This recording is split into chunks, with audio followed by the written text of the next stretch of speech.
Ini hanya podcast. Halo. Assalamualaikum. Assalamualaikum.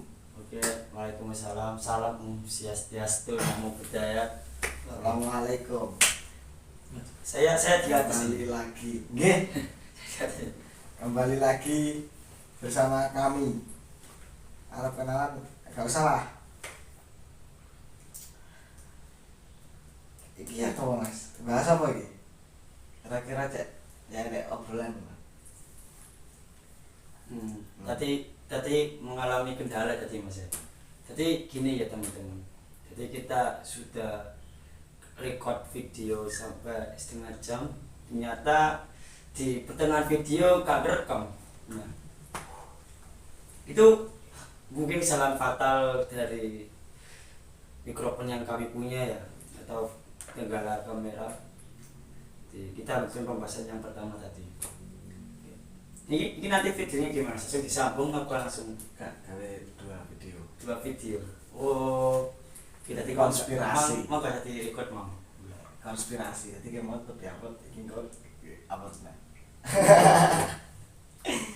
Oke. Kapan mahasiswa? Ya, saya Mas Doya, mahasiswa.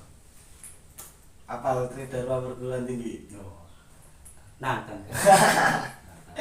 Ya karena gini Mas, nggak semua mahasiswa itu hafal. Bahkan jangankan hafal ngerti gak. Betul, jangan kan Tridharma. Pancasila aja yang lupa. Waduh. Nah, undang-undang lupa, undang-undang dasar itu lupa mungkin lah, karena banyak ya. Betul. Pancasila 5 gelintir. Mau meneh Tridharma perguruan tinggi. Yang penting gak rukun iman Mas.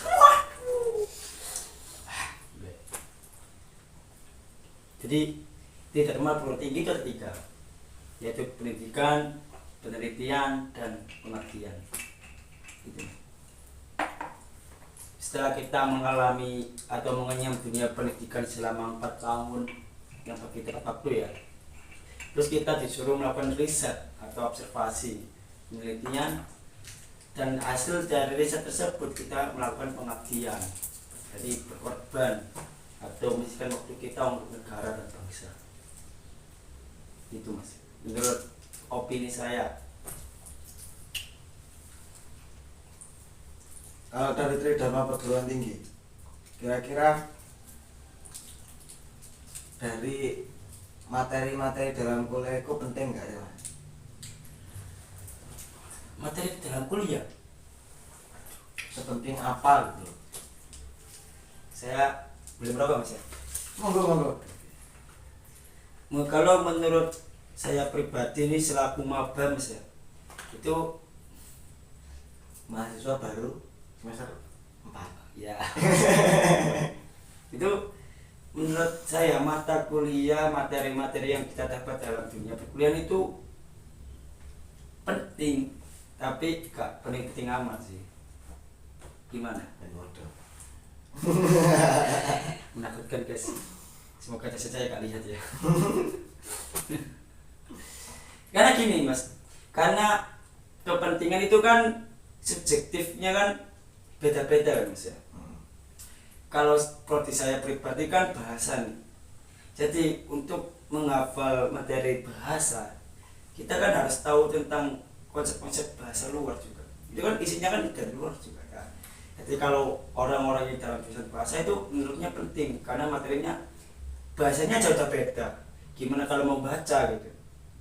Nah, beda kalau yang syariah atau gimana itu kan mungkin bisa lah sambil atau tidak gitu. Calon guru berarti Mas. Ya betul Mas. Pengabdian berarti ini. Iya Mas. Enggak apa kerja. Ya ini sih cari loker.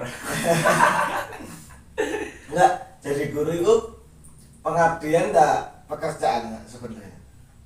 Kalau menurut saya pribadi sih, kata dosen saya itu guru itu bukan profesi Mas. Mohon maaf.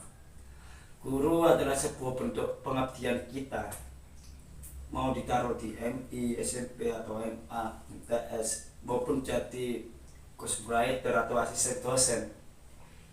itu bukan pekerjaan kita, bukan ranah kita untuk mencari kehidupan di dalam sana, tapi kita harus benar-benar menghidupi di dalam sana. Nah, mungkin profesi saya bisa jadi tukang bakso, bijak satu. Wah. Tapi ini mas, kan guru itu harusnya pengabdian ya. Iya. Terus di luar sana di media sosial banyak yang mengeluh guru honorer. Tolong dong gaji guru honorer dinaikkan lagi. Guru honorer itu kerjanya berat juga hampir sama lah dengan yang lain. Tapi kenapa guru honorer kayak dikucilkan gitu dengan gajinya? Jadi seolah-olah mereka ingin mendapatkan uang dari situ doang.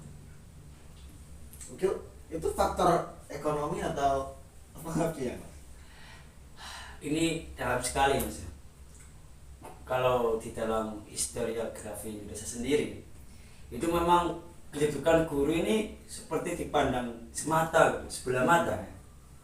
Padahal kalau kita baca-baca di website atau lihat informasi itu di Jepang, guru itu mendapatkan fasilitas terbaik. Bahkan setelah bom Hiroshima dan Nagasaki itu kan yang dicari pertama bukan tentara, bukan pemerintahan, atau bukan banteng merah. Waduh. Nah, karena langka mas kan. Gak bahaya kan? Jadi itu kan spesies yang langka. Dengan juga guru mas, sama-sama langkanya. Tapi sedangkan di Indonesia, karena saya membaca salah satu medsos itu katanya guru pas di zaman era Soekarno itu banyak penaikan guru secara drastis, maksudnya perekrutan guru. Jadi kualifikasi guru ini nggak teratur dan kualitasnya mulai menurun. Jadi guru abal-abal dan sebagainya dan KW. Mungkin dari embrio itu mas, esensi guru di Indonesia sekarang itu mulai direndahkan.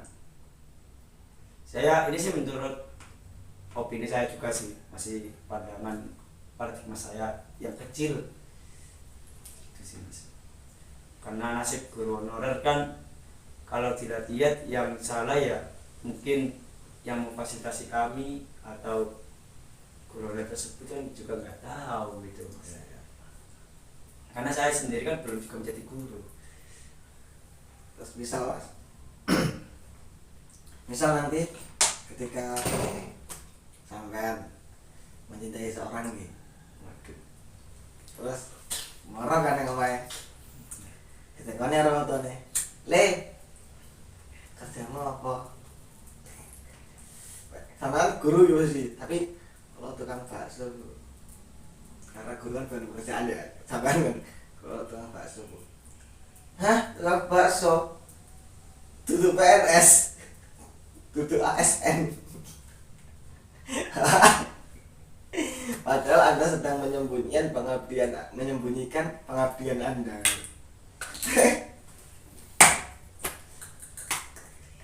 Ya Allah, Masa depan sudah suram guys. Sulit. Jadi pekerjaan saya sekarang menjadi tukang bakso Bu, tapi sampingannya menjadi Intel. Tapi gitu mas ya, permasalahan di orang-orang sekarang itu melihat dari luarnya gitu kan mas ya, apa yang ia sandang, apa yang jabat gitu kan. Padahal kalau soal keyakinan itu nggak tampak kan mas. Contohnya rukun iman nih, buat lo yang punya Tuhan ya, apa lo harus melihat Tuhan lo? Enggak kan, tapi kita yakin kalau kita punya Tuhan. Yes. Jadi seperti orang tua tadi mas, menurut gua, buat kita menjadi guru apa harus tampakkan keguruan kita gitu. Nah, saya juga sulit nih mas untuk menghadapi masa depan mertua yang akan menjadi problematika saya itu. Ya, semoga kita dijauhkan dari mertua yang mentarget sebelum menikah ya. minimal orang nikah sih, terus ya engkau baru memulai kehidupan yang baik. Iya. Nggak harus jadi PNS, karena sekarang jalur PNS susah, banyak yang jalur Kegiatan. sensor. Gak no sensor, ini original video langsung diupload. Jadi yang bilang semoga yang mau nggak melulu PNS dan PNS, sehebat apapun PNS, sebesar apapun gajinya PNS, tetap kalah sih kalau single Facebook. Betul. Mark Zuckerberg. Metaverse. Mark Zuckerberg. Gue sih cara baca dia. Tulisannya angel. Betul mas. Nah, terus mas, kan ke pengabdiannya. Sekarang geser nih, dari guru. Pengabdian guru kita geser ke pemerintahan. Betul. Tepi kasur. Karena kalau tepi jurang saya ngeri. Menurut saya mana-mana aja sih mas, apalagi di era menjelang 2024 ini. Ya mana-mana aja sih, gak ada yang perlu dipermasalahkan sih mas terhadap apa pemerintahan tersebut. Tapi banyak mas di Indonesia, di beberapa wilayah, khususnya di luar Jawa, ini kan pembangunan yang jarang tersentuh itu ya di luar Jawa. Kenapa Anda tutup kuping? Pembangunan itu hanya menurut saya pribadi sih, menurut kacamata saya, walaupun nggak pakai kacamata, itu di Jawa itu pembangunannya relatif merata, tapi tidak untuk di luar Jawa. Karena apa? Di luar Jawa itu pembangunan infrastruktur, pembangunan apalah itu hanya berfokus di daerah yang kota, maksudnya di daerah kota atau ibu kota kabupaten, ibu kota provinsi, gitu aja. Jadi di lain itu, wilayah selain itu, kebanyakan masih kurang pembangunannya. Apakah saya harus membuka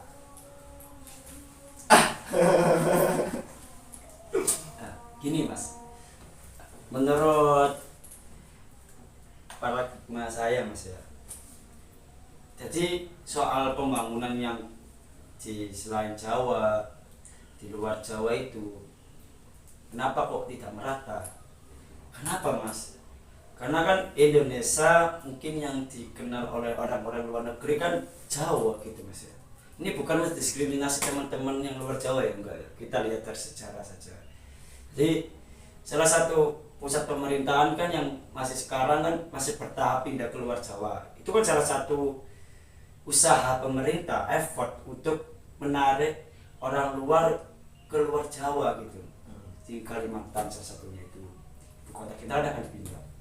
Jadi soal pemerintah infrastruktur gak merata di luar Jawa. Kenapa? Karena mungkin itu mas, sulitnya apa namanya itu, jangkauan, karena teknisnya kan jauh untuk mengirim salah satu material untuk pembangunan dan sebagainya gitu sih mas. Terus gini mas, tambahan gini, di daerah Jawa khususnya, daerah-daerah itu relatif kecil, dalam artian misal di Kediri aja lah. Kediri kan terbagi kabupaten dan kota ya. Ya. Kediri aja dibagi dua. Terus daerah-daerah bawahnya itu masih kecil-kecil ya. Ngronggo, kelurahan Ngronggo ini kan relatif kecil menurut saya. Karena di luar Jawa, saya lah, tempat saya di Lampung, itu bisa dikatakan gini, kabupaten dan kota Kediri plus mungkin separuh Jombang itu bisa jadi satu kabupaten. Di Jawa Timur ada berapa kabupaten kota, Mas? Waduh.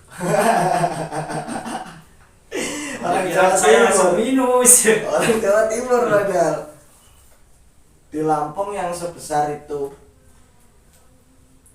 ada kalau nggak salah 14 kabupaten kota. Dan yang terlihat mulus, kok mulus sih, infrastrukturnya terbangun itu hanya di daerah kota seperti Kota Bandar Lampung, Kota Metro. Di lain itu mungkin ya ada pembangunan tapi nggak bisa sebagus dua kota ini, karena di Lampung itu hanya ada dua kota, Kota Metro dan Kota Bandar Lampung, lainnya kabupaten. Di daerah-daerah pelosok itu yang kabupaten bukan ibu kota kabupaten ya, di daerah selain ibu kota kabupaten, saya itu kan dulu sering lah cah nom motoran yang tinggi-tinggi. Setiap kali motoran aku harus pengen ini lihat Google Map, set perkiraan waktu 2 jam misalnya. Saya mentarget nggak 2 jam, 3 jam ini, karena kemungkinan jalan itu nggak sebagus yang di Google Map. Makanya ketika saya di Lampung waktu itu kan jalannya masih jelek ya. Sekarang sudah ada beberapa proyek-proyek rawat jalan. jadi ya lumayan.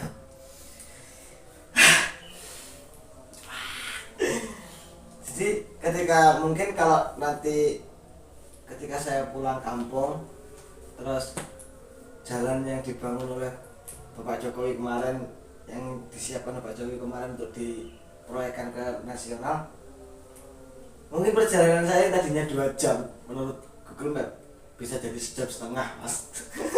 Ya, minum. Ada blackboard lampunya. Terima kasih untuk Bapak Jokowi juga karena atas kunjungannya ke Lampung membuat saya mewakili warga Lampung maksudnya merasa sedikit lega karena akan muncul suatu hal yang mungkin 20 tahun ke depan akan menjadi sejarah. Presiden datang melewati jalan yang jelek dan mobilnya nyangkut.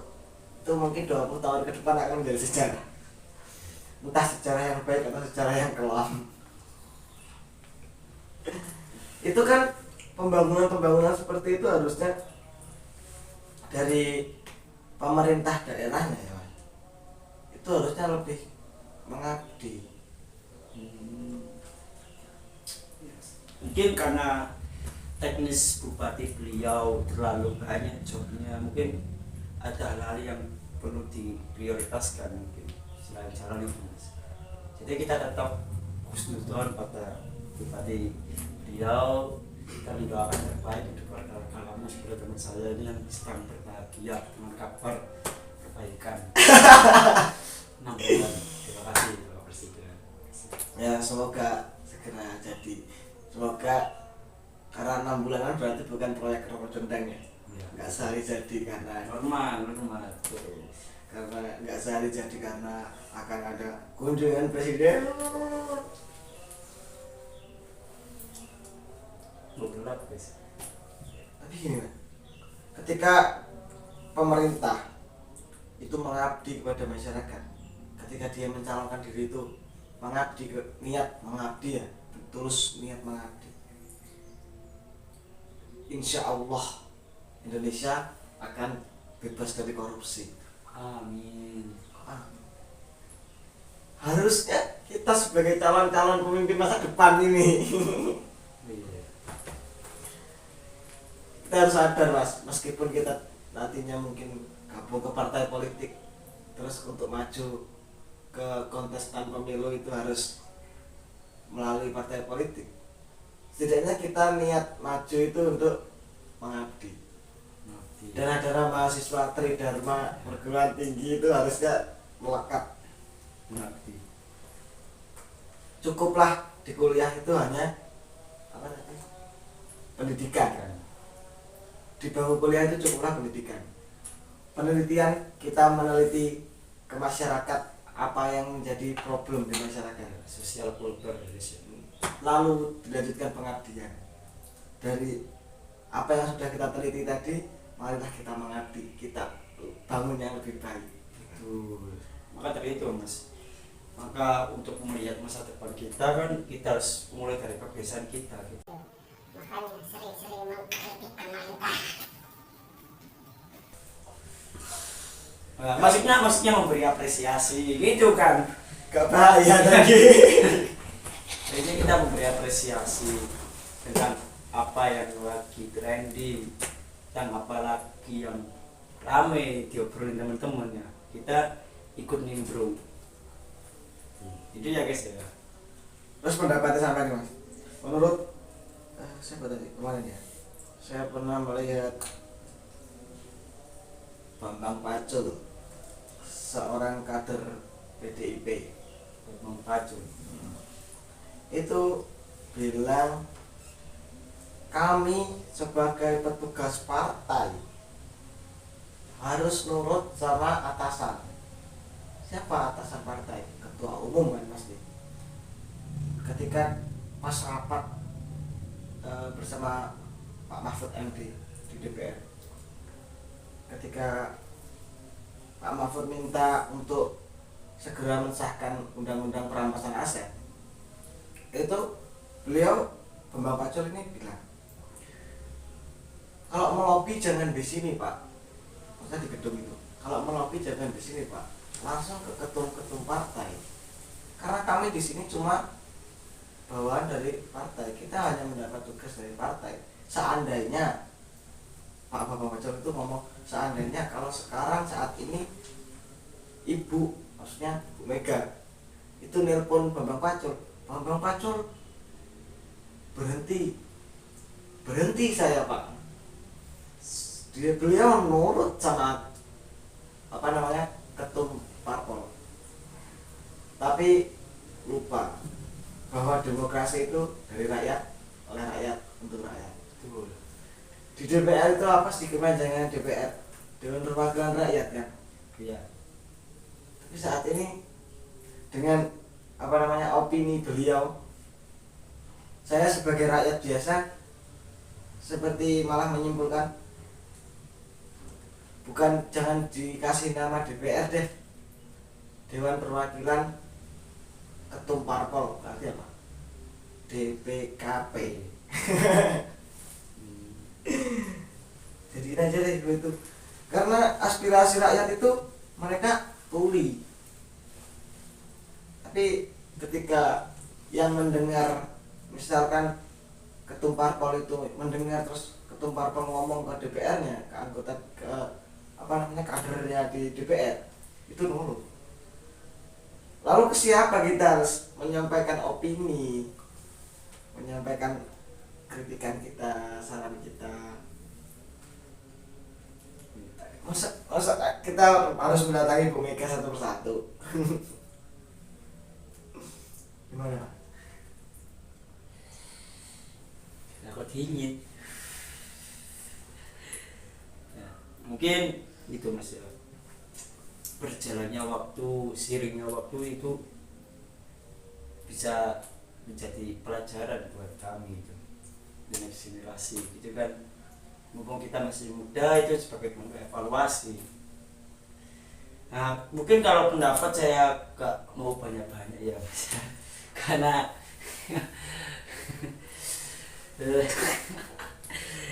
karena ini belum profesional kita gitu Mas. Iya.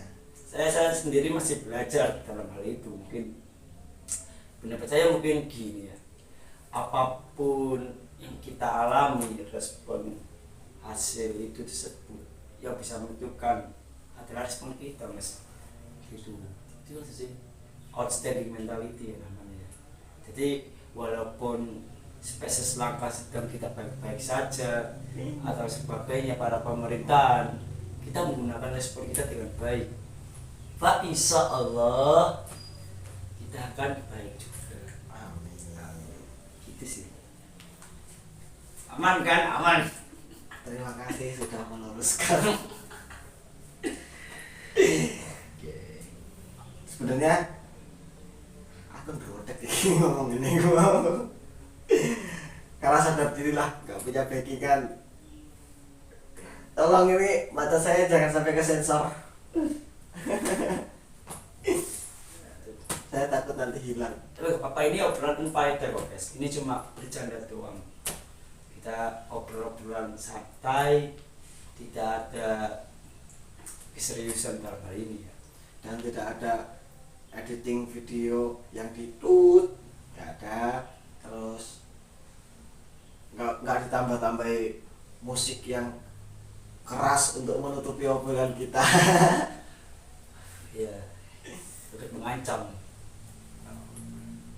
Emang gitu mas, anak muda sekarang itu harus sering-sering nggak bikin masalah gitu ya. Karena sebagai bentuk tahan banting di zaman yang akan datang gitu kan. Jadi bersusah-susah dahulu, bersenang-senang kemudian gitu. Berusaha dahulu. Itu kan untuk ada jokes gini mas. Kalau orang kaya itu dia bisa membuat susahnya, berusaha dahulu, bersenang-senang kemudian, karena susahnya bisa dibuat sendiri. Kalau orang-orang yang miskin di bawah rata-rata, itu jokesnya bersusah dahulu, susah terus kemudian. Gimana ini kalau begitu? Sulit sekali ya guys ya. Itu kan hanya sebuah jokes ya. Berusaha dahulu, susah terus kemudian. Ya, just kidding ya buat teman-teman STM tengah ke bawah, jangan sakit hati ya, ini cuma jokes. Jangan dilaporin ya. Tapi memang benar mas, saya itu pernah membaca buku The Psychology of Money. Itu salah satu membahas reinkarnasi kehidupan. Kehidupan kita tergantung apa kita di zamannya saat lahir. Contoh, ketika kita lahir di zaman saat kaya, kebanyakan orang itu banyak yang kaya, kehidupan kaya. Yes. Dan kita menjabat apa dimulai lahir itu habit of mind kita membentuk dan menjadi jaminan setelah kita akan kaya gitu. Tapi kalau kita benar-benar lahir miskin, nah, mungkin terus sampai kemudian ya apa yang dikatakan oleh beliau tadi Mas Afif gitu. Nah, tapi kalau kita kan orang Islam nih mas ya, orang Islam kan ya gitu kan, banyak jaminan-jaminan untuk berubah. Dan gini, orang Islam itu nggak boleh takut miskin. Betul. Kenapa kita harus takut miskin kalau Tuhan kita aja maha kaya? Apa itu atur nih? Wah. Kata-kata hari ini guys. Kenapa kita harus takut miskin kalau Tuhan kita aja yang maha kaya dan maha pemberi lagi? Betul. Kurang apa Tuhan kita kan? Kurang baik apa? Makanya dalam Al-Quran juga, dalam Ar-Rahman itu, Fabi ayyi ala'i rabbikum tukadziban. Nikmat Tuhan mana lagi yang kamu dustakan? Betul. Dan itu gak hanya ihsan, hanya sekali kan ya. Betul. Kebaikan hanya akan dibahas dengan kebaikan. Jadi teman-teman viewers semua yang nonton ini jangan lupa memberi kebaikan di Krodonet, like and subscribe channel ini. Dan nggak semua kebaikan dibahas dengan kebaikan. Ada juga keburukan yang dibahas dengan kebaikan. Waduh, apa ya mas? Tapi itu bukan untuk kita ya. Misal kita berbuat jahat, kita jangan mengharap kebaikan untuk kita, karena ya sulit. Tapi ketika kita dijahati oleh orang lain, kita bisa saja memberikan dia kebaikan. Jadi lebih ke self reminder. Ya, benar nggak? Iya, reminder. Jadi ketika kita diperlakukan tidak baik oleh orang-orang, marilah kita balas dengan kebaikan. kita selalu senyum kepadanya walaupun dia tetap judes ke kita.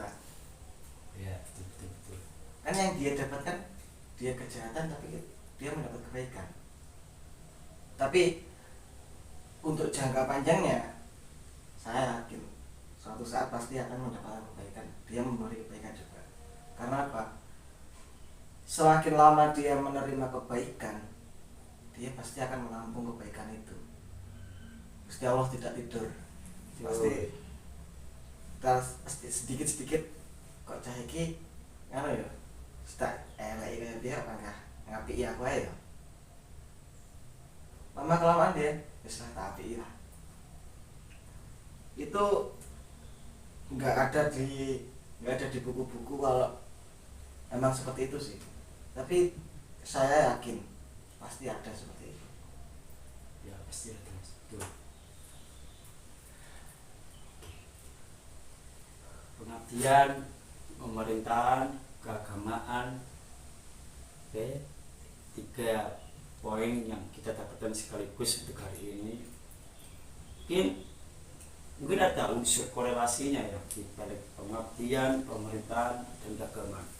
Karena semua itu kembali lagi kepada Yang Maha Kuasa, bisa. Yang Maha Kuasa. Terus saya pernah mendengar, Mas, ada salah satu stereotip yang perlu dibahas juga, mungin lain kali atau waktu. Kadang ada orang yang fokus terhadap akhirat, ya, sehingga merupakan kehidupannya di dunia. Ini mungkin tingkat yang lebih dalam lagi, lebih khusus, dan kita harus mempelajarinya lebih dalam lagi. Karena ini adalah sebuah jenjang spiritualitas, Mas. Itu hanya mementingkan akhirat itu wis tingkatnya dhuwur sih. Pali wis. Betul. Kayak seperti kemarin tuh saya mendatang ke Simpang Gumul SLG ya, Simpang 5 Gumul, karena di sebuah pamflet ada sebuah tausiah kebangsaan yang dibawakan oleh beliau Habib Lutfi. Saya penggemarnya beliau dan saya sudah pasti Habib Lutfi kemungkinan kecil Rawo itu sulit gitu cara face to face dengan kita semua. Dan ternyata memang kenapa? Ternyata beliau Rawo dengan via online. Nah, itu pun mengobati rasa kangen kita semua. Jadi buat lo semua itu kan menunjukkan bahwasanya kedudukan Habib Lutfi tidak sembarangan. Dan Habib Lutfi dalam hal pemerintahan kebangsaan itu tetap ada sebagai bentuk pengabdian. Makanya dari itu teman-teman, apalagi yang masih mahasiswa atau calon mahasiswa atau gak jadi mahasiswa, hubul waton minal iman ya Mas. Tidak minta tanah air. Dan Agus Kausar melanjutkan itu, Habib Lutfi itu tidak selalu mengumandangkan Indonesia Raya. Habibidin juga seperti itu melanjutkannya. Habib Lutfi itu bukan orang yang setiap hari harus menyanyikan lagu Indonesia Raya, setiap hari harus membaca Pancasila, undang-undang dasar. Tidak selalu seperti itu. Tapi beliau rela mati. Pengorbanan beliau, khidmat beliau, dan pengabdian beliau kepada NKRI ini itu ditunjukkan secara langsung tanpa perlu embel-embel gitu.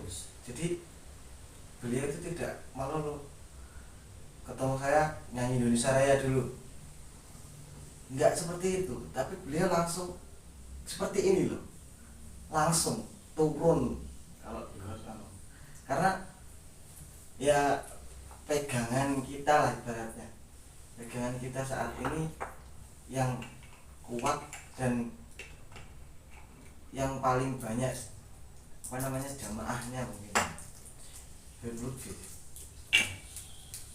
dengan keilmuan beliau, dengan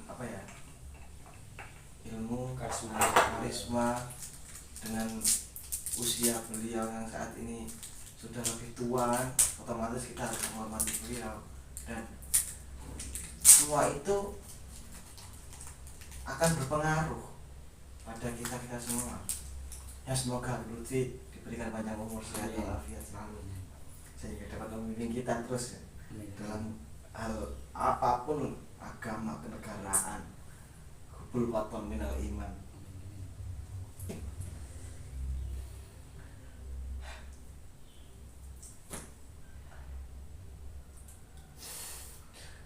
Oh iya, Oke, mungkin gimana Mas, apakah ada yang perlu dilanjut lagi?